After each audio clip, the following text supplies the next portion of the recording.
Hey, dreamers, top of the morning to you. It's that time again, another monthly dividend update. I hope you had a good St. Patty's Day this month. I had corned beef and cabbage and some Irish whiskey to celebrate. Also, this month, I had a nice influx of passive income again. I received over $5,000 from dividends in March, which is more than a $900 increase year over year. So, today I'll show you the dividend detail that adds up to that total, how that compares to past income, the total for the first quarter, Q1 of 2022, and at the end, I'll tell you about what I've been buying that will show up in the coming months. Okay, here we are in my spreadsheet. And last month I had $4,126 as compared to $3,750 the previous equivalent month. And this month I have $5,009.36 as compared to $4,899. Now, what's interesting about December is there are some mutual funds that also pay out once a year in December. So my dividends actually had quite a bit of an increase, but it's a little bit hard to see because of those missing once a year mutual fund payouts. So what's the total for Q1 2022? Well, it ended up being $16,754.08, which is right on track for Q1 2022. Now, for comparison, my March 2021 dividend income was $4,108.86. So this year, I got over $900 more in dividend income for the month. And last year, the total for Q1 was $11,012.14. So this year, Q1 is over $5,740 more as compared to last year. Okay, let's get into the detail. So here we are in March, and we can see that week 1 had $946, week 2, $2,435, week 3, $1,044, week 4 was the weakest at $89, and week 5 was $492. And the bigger payouts were on the 4th, 10th, and 15th. And man, I really felt that dividend desert at the end of the month this month. I just felt like nothing came in. Nah, it's a terrible feeling. But I don't really control the payout dates. Okay, so here's the stock detail. So the first payout I got was from Intel, $123.09. Then I got Shaw Communications, Canadian Telecom at $47.52. A payout from Wells Fargo, $15.20. Zoetis, which is an animal pharmaceutical company, $1.30, more of a growth stock. Then I have Janus, JHG at $134.02. Discover Financials, $19.23. And then a couple of nice payouts from Pfizer, $482 and $114. And just as a reminder, wherever you see multiple listings, that just means that I hold those stocks in multiple different accounts. Okay, so moving on to week 2, I've got 3 payouts from Southern Company, $71, $50, and $48. Then I have an ETF, PFXF, which if you haven't viewed it yet, I have a new video on ETFs you might be interested in that includes an analysis of PFXF. Okay, moving on. Johnson & Johnson, couple of payouts here, $157.77. Then we have some payouts from IBM, $294, $316, $265. Those are pretty big payouts because the percentage yield on IBM is so high right now. I think it's around 5%. Moving on to Chevron, $258, $248, and $200. From Target, I got a couple of payouts here, $10 and $49. ExxonMobil, $35 and $38. UPS, $23 and $23. And then a few different payouts from Microsoft because I hold it in so many different places and I'm just trying to build it up wherever I can.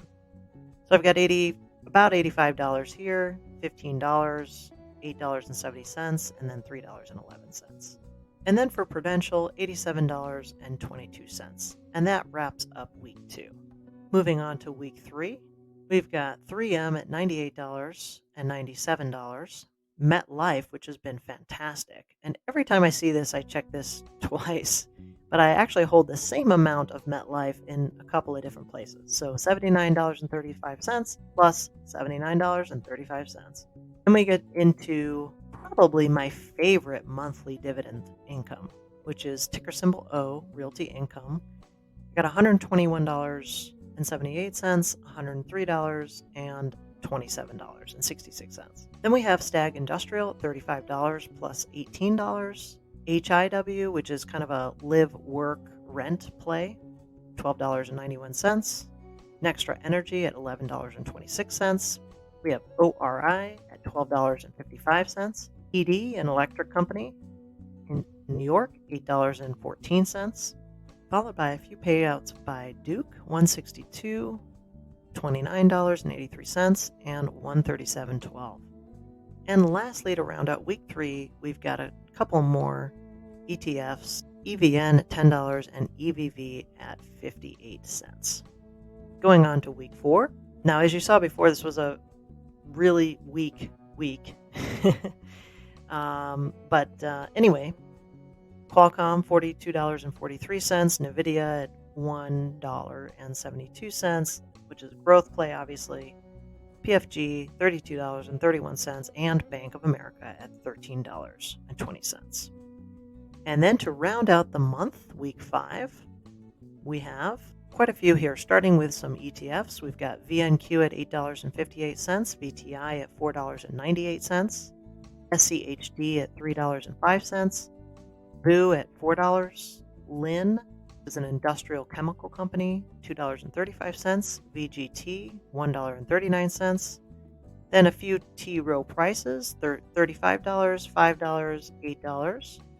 A couple more Shaw Communications holdings, $2.50, $33. Then we've got Public Storage at almost $66. Pepsi, $65.77. A couple holdings of Avgo, $147.90 and $16.56. EVV at $9.97. PGX almost $4. Some holdings of Good, $1 plus $51 plus $16. And lastly, SPHD for about $4. Now let's take a look at the cumulative passive income that I have for 2021 in blue versus 2022 this year. And you can see cumulatively, I'm marching right along, doing a lot better this year. The difference is obviously additional monies that I've invested, plus a ton of rebalancing and optimization, which you can see a little bit of in my level up video. So as I mentioned before, as it stands now, I'm doing over $5,700 better than the dividend income that I had received year over year at this time last year. So you're on the journey with me, and I just continue to optimize as I learn and get better as an investor. Now, as promised, I'm going to show you some of the things that I bought in March of 2022. Now, if you've been following along with me, these will come at no surprise. So first we have AQN, which is a Canadian utilities company. So for AQN, I purchased 638 new shares. Then we have BCE, which is a Canadian telecom media company, and I bought 99 new shares of BCE. And if you're curious about why I'm interested in Canadian stocks, you can check out one of my Canadian stock videos. The next stock I was buying in March was BTI, British American Tobacco, and I've added 278 new shares to that position. I have a very particular opinion of Sinstock and where it's going that I'm pretty bullish about. The next stock is really a new one to me, and it's MFC. I just noticed that this stock had a nice yield and was somewhat undervalued recently, and so I purchased 189 new shares. It's also a Canadian stock and has since gone up in price. I also added 208 new shares of Altria, ticker symbol MO, 9 new shares of Microsoft, 13 new shares of O, and 37 new shares of Verizon. So there you have it, the A to V on the new stocks that I've been buying. And that wraps up my March update. I hope you enjoyed it. As always, I encourage you to keep learning, keep implementing, and do your own research. As a reminder, I'm not a financial advisor, so keep in mind these videos are for entertainment and inspiration only. I'll see you on the flip side.